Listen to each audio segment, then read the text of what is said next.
అగస్త్య మహర్షి ఓనాడు కైలాసంలో కొలువుదీరి ఉన్న పార్వతీ పరమేశ్వరుల సందర్శనార్థం హరి బ్రహ్మేంద్రాది దేవతలు, యక్ష కిన్నర కింపురుషాది దేవతయోనులు, దిక్పాతులు, నారదాది దేవర్షులు, మూర్తిమంతులైన కుల పర్వతాలు, సముద్రాలు, మహానదులు, మారీచాది మహర్షులు, సమస్త శృతి స్మృతి పురాణేతిహాసాలు భక్తిపూర్వకంగా వెళ్ళి జగత్పితరులైన ఉమామహేశ్వరులను సందర్శించి వారి వారి సముచిత స్థానాలలో ఆసీనులయ్యారు. నక్షత్ర సముదాయం మధ్యలో పరిపూర్ణ చంద్రునిలా భాసిస్తున్న సదాశివుణ్ణి గూర్చి అందరూ పరిపూర్ణ ఆనందంతో ఉంటున్న తరుణంలో కలహభోక్త నారద మహర్షి లేచి గంభీరంగా ఇలా అన్నాడు: మహాత్ములారా, సకల ధర్మాలలోనూ ఉత్తమమైన ధర్మం ఏది? సమస్త దేవకోటిలోనూ మహోన్నతమైన దైవం ఎవరు? పురుషుడు ఏ దేవతను ఆరాధించితే సమస్త దేవతలను ఆరాధించిన వాడవుతాడు? ఈ 3 ప్రశ్నలు నన్ను చాలా కాలంగా బాధిస్తున్నాయి. ఈనాడు సమస్త విశ్వము ఏకంగా కనపడుతున్నట్లున్న ఈ శుభతరుణంలో నాకు సంశయ నివృత్తి చేసి సహాయపడండి. మీ కృతజ్ఞుడుగా ఉంటాను. నిర్మోహమాటంగా మీ అభిప్రాయాన్ని సెలవీయండి. ఇలా అడిగిన నారద మహర్షికి ముని తల్లజుడు, అత్యంత జ్ఞానవంతుడు, వయోవృద్ధుడు అయిన భృగు మహర్షి లేచి ఇలా సమాధానం చెప్పాడు: నారద మునీంద్ర, నీవు జ్ఞానపారదుడివి. అన్నీ తెలిసి కూడా ఇలా అడగడం ఆశ్చర్యం కలిగిస్తుంది. అయినా అడిగావు కనుక చెబుతున్నాను. విష్ణుపద సేవ సమస్త ధర్మాల కంటే అత్యంత ఉత్తమమైంది. ఆ మహనీయుడే సర్వోత్తముడు. అతనిని అర్చించితే సమస్త దేవతలను అర్చించినట్లే. అతనికి నమస్కరించితే అందరికీ నమస్కరించినట్లే. సర్వదేవ నమస్కారం కేశవం ప్రతిగచ్చతి అను వాక్యం అందరూ అంగీకరించిందే కదా. ఇందులో సందేహమేముంది? ఆ మాటలకు సభా మధ్యలో మహర్షి సముదాయం కూర్చొని ఉన్న సర్వజ్ఞాన సంపూర్ణుడైన అగస్త్య మహర్షి మండిపడ్డాడు. వెంటనే మహాకోపంతో ఇలా అన్నాడు: మహాత్ములైన వారు యథార్థం ఎరుగకున్నా కనీసం సభలోనైనా మౌనంగా ఉండడం మంచిది. మర్యాద కూడా. ఏ విషయం మీదనైనా పరిపూర్ణ జ్ఞానం ఉంటేనే మాట్లాడాలి. కానీ ఇలా అసంపూర్ణ జ్ఞానంతో అసంగతంగా అనుచితంగా మాట్లాడడం తగదు. అందరిలోనూ దైవత్వం గురించి మాట్లాడడం అనుకున్నంత సులభం కూడా కాదు. మామూలు విషయమూ కాదు. దేవతలలో ఎవడు ఉత్తముడో విచారణ చేసి చెప్పదగిన విషయమే కానీ నోటికి వచ్చినట్లు చెప్పడం అవివేకం. అలాంటి వాడు మహా పాపాత్ముడవుతాడు. వానికంటే అధముడైన వాడు లోకంలో మరొకడుండడు. ముసలితనంతో కలిగిన బుద్ధిమాంద్యం వల్ల జ్ఞానశూన్యుడైన భృగు మహర్షి అనాలోచితంగా ఆడిన మాటలే గాని అది యథార్థం కాదు, సరికదా, విశ్వాసయోగ్యం కూడా కాదు. బ్రహ్మ ఉపేంద్రులిరువరకు సృష్టి స్థితి కార్యనిర్వహణ బాధ్యతలు శివానుగ్రహం వల్ల వారికి లభించనివే కానీ వారి సహజస్థితి వల్ల మాత్రం కానే కాదు. ఇది యథార్థం, అందరూ ఎరిగిన విషయమే. బ్రహ్మదేవుడు మహావిష్ణువు కూడా కాదనలేని పచ్చి నిజం ఇది. అంచేత సమస్త విశ్వంలోనూ సదాశివుడొక్కడే ఆరాధ్య దైవం. నిరంతర సదాశివోపాసనతో ఉపాసకుడు కూడా సదాశివుడవుతాడు. ఐశ్వర్యము, మనశ్శుద్ధి, సత్యవాక్కు, సర్వదేవోపాసత్వము, జీవన్ముక్తత్వము, ఉత్తమ కుల సంభవత్వము, తత్వజ్ఞానము, సర్వజ్ఞానత్వము ఒక్క శివపూజ వల్లనే లభిస్తాయి కానీ మరో దైవ పూజ వల్ల లభించవు. బ్రహ్మోపేంద్రులిద్దరికీ కూడా సదాశివుడే జన్మప్రదాత. వేదములు ఆ మహనీయుని ఉచ్ఛ్వాస నిశ్వాసములే. సకల విద్యలకు జ్ఞానమునకు మూలం పరమశివుడే. భృగు మహర్షి మాట అసంగతము, అసమ్మతము అయినందువల్ల నాకు అంగీకారయోగ్యం కాదు. ఇలా చెప్పి కూర్చున్నాడు. ఆ మాటలు వింటున్న భృగు మహర్షి ఆపాదమస్తకం మండిపడ్డాడు. వెంటనే ఎదుర్కొని అతనితో ఇలా అన్నాడు: కుంభసంభవ, నీవు పరమ మూర్ఖుడివి. మహావిష్ణువు సర్వదేవోత్తముడు. వేదములే ఇందుకు ప్రమాణం. ఇదిగో ఈ నిండు సభలో చెబుతున్నాను, అందరూ ఆలకించండి. మా ఇరువురిలో ఒకరికి శాశ్వతమైన సర్వోత్తమోత్తమం హరిహరులలో ఎవరు అనుగ్రహిస్తారో వారే సర్వదేవతా శ్రేష్ఠులు. అన్ని ధర్మాలలో అలాంటి పరమదేవతను సంసేవించడమే ఉత్తమం. అతడే సర్వలోకకర్త, శాసకుడు, ప్రవర్తకుడు, వేదనిష్ఠుల చేత పూజింపదగినవాడు. భృగు మహర్షి ఇలా పలకడం వల్ల అందరూ ఆనందంతో అంగీకరించి ఆమోదం ప్రకటించారు. అగస్త్య మహర్షి కూడా అందుకు అంగీకరించాడు. సభానంతరం మహావిష్ణువు సమీపంలో ఉన్న భృగు మహర్షిని ఏకాంతంగా తన చెంతకు పిలిపించి అతనితో ఇలా అన్నాడు: అయ్యా భృగు మహర్షి, వయోవృద్ధుడివే గాని గుణశూన్యుడివి నువ్వు. దురంకార దూషితుడివి, మూర్ఖుడివి కూడా. శివాపచార ఫలితం అనుభవించి కూడా గ్రహించలేకపోయావు నువ్వు. లోగడ దక్ష ప్రజాపతి నిర్వహించిన యక్ష సమయంలో శివధిక్కార పాపం వల్ల వీరభద్రుని చేత అవమానింపబడ్డావు. ఆనాడు నీవు, సూర్యుడు ఇద్దరు అవమానం పాలయ్యారు కదూ. నీ గడ్డము మీసములు ఊడబెరికాడతడు. సూర్యునికి పండ్లూడగొట్టాడు. ఈనాడు దానిని విస్మరించి నిండు సభలో, అందులోనూ శివ సాన్నిధ్యంలోనే దురుసుగా దుందుడుకుతనంతో ప్రవర్తించావు. వయసుకు తగిన పద్ధతి కూడా కాదది. ఇదిగో నిజం చెబుతున్నాను విను. పరమేశ్వరుడు సకల లోక జనకుడు. నేను పరమేశ్వరారాధనతోనే సమస్త లోకాలలో ఆరాధింపబడుతున్నాను. అష్టదిక్పతులు సైతం అతని అనుగ్రహంతోనే మనగలుగుతున్నారు. మృత్యువు వంటి వాడే అతనికి భయపడి పరుగులు తీశాడు. అతడు మృత్యుంజయుడు, సదాశివుడు. శివునికి మించిన కరుణామయుడు గాని, సమానుడు గాని, నియంత గాని ఇంతవరకు లేనే లేడు. అతనికి అతనే సాటి, మరొకడెవడు ఇంతవరకు లేడు. ఆ మహనీయుడు సర్వజగన్నియంత. నేను, బ్రహ్మదేవుడు ఇద్దరం కూడా ఆ మహాశయుని నుండే ఉద్భవించాము. మాకు తండ్రి అతడే. నా సమక్షంలోనే నా తండ్రిని అవమానించావు నువ్వు. లోకంలో ఏ కుమారుడు కూడా తండ్రి యొక్క అవమానాన్ని సహించడు. నీవు మలినాంతరగుడివి. పరమేశ్వరుని తృణీకరించి అవమానించావు. నా సమక్షంలో నిలువకు. మహాపాపివి నువ్వు. వెళ్ళు. ఇలా భృగు మహర్షి విష్ణుమూర్తి చేత తిరస్కరింపబడి కలవపడ్డాడు.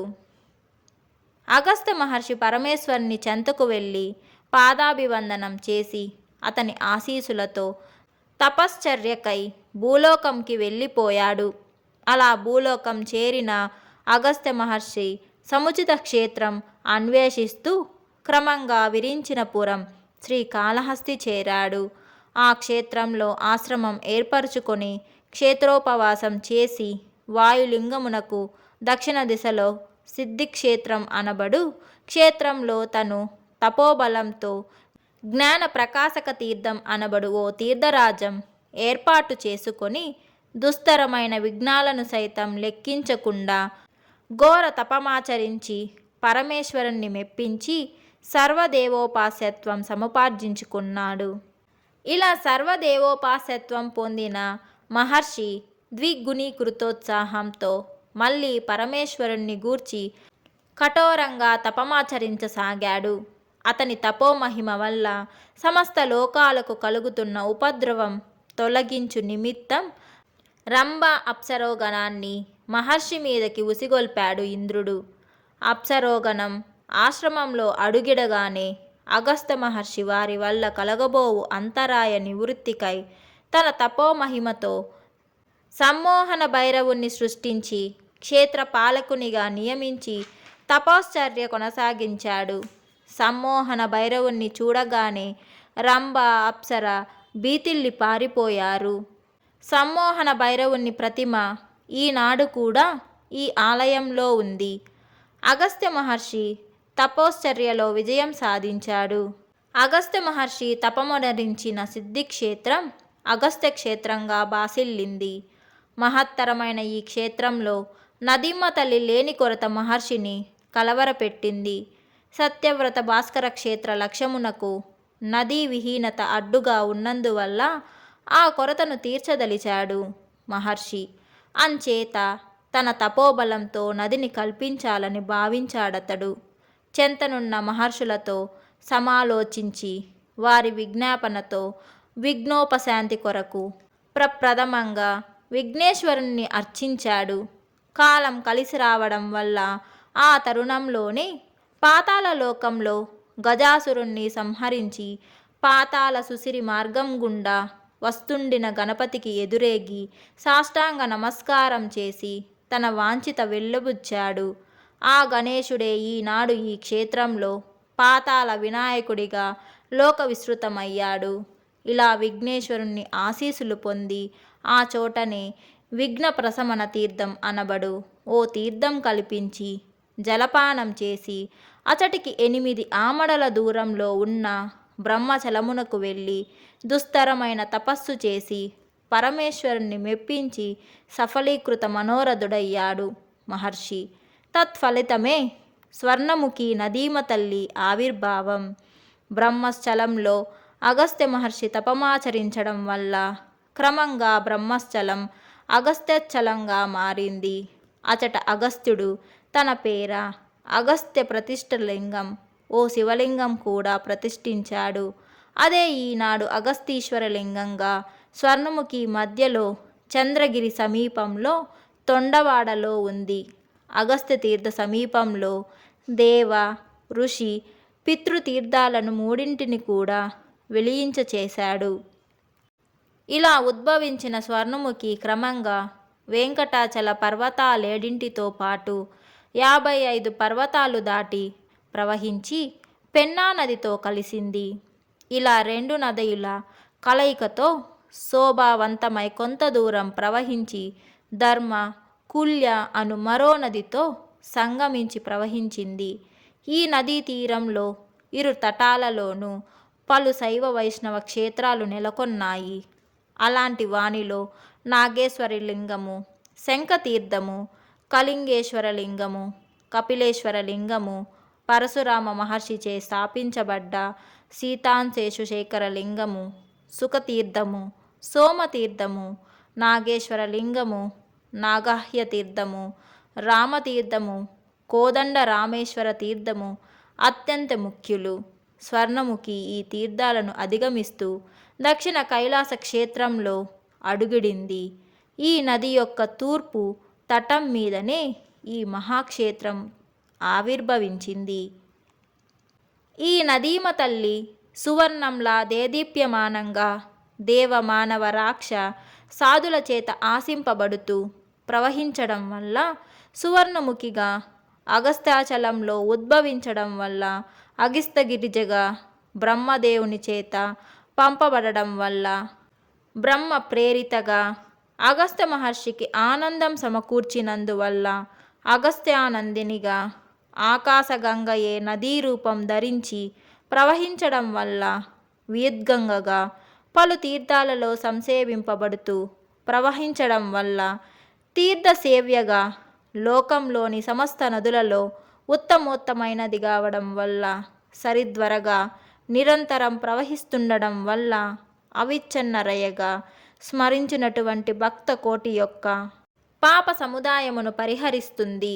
స్నానం చేసిన వారిని పావనం చేస్తుంది కనుక పావనిగా సర్వ జగత్తును సంరక్షించు పరాశక్తి రూపం గలిది గనుక జగద్ధాత్రిగా తాను ప్రవహిస్తున్న దిక్కునంతటిని పరిశుద్ధపరుస్తుంది కనుక పవిత్రీకృత దిష్ముఖిగా పరమేశ్వరుని ప్రీతిపాత్రనైనందువల్ల శివానందకరిగా హంసలు, చక్రవాకములు ఆదిగా గల జల విహంగములు చేతను, తామర పుష్పముల చేతను అలరారుతూ ఉండడం వల్ల హంసచక్ర సారస మండితగా తనలో స్నానం చేసిన వారికి సంపూర్ణమైన బ్రహ్మజ్ఞానమును ప్రసాదించడం వల్ల బ్రహ్మ విజ్ఞాన ప్రదాత్రిగా మహావేగంగా ప్రవహిస్తుంది గనక వేగవతిగా గణనీయమైన కీర్తిని పొందింది గనుక యశస్వినిగా భక్త కోటికి పూజనీయమైనది గనుక మహాభాగగా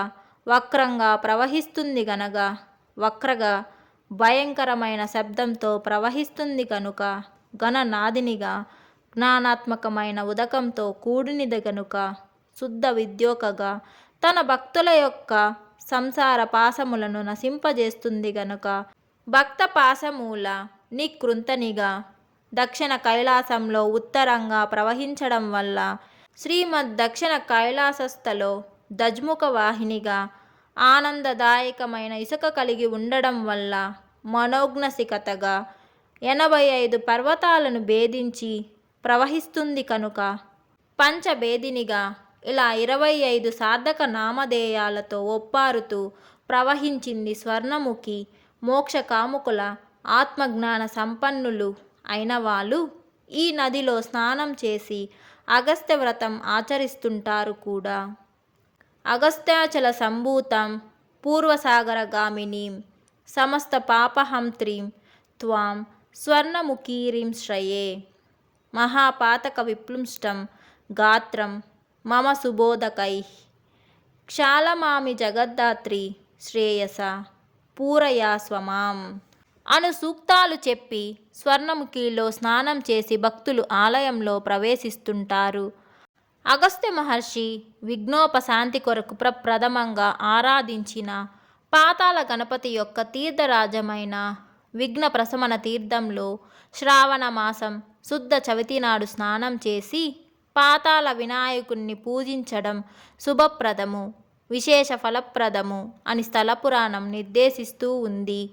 మాఘమాస బహుళ చతుర్దశి మహాశివరాత్రి పర్వదినం నాడు సిద్ధి క్షేత్రంలో అగస్త్య మహర్షికి శ్రీకాళహస్తీశ్వరుడు సాక్షాత్కరించినందువల్ల పర్వతంపై ఉన్న అగస్త్య పూజితలింగ సమీపంలో ఉన్న జ్ఞాన ప్రకాశక తీర్థం కోనేటి రాయిని కోనేరులో స్నానం చేసి సకలామర నాయక శివలింగమును పూజించడం వల్ల శుభప్రదమని స్థల పురాణం చాటుతూ ఉంది.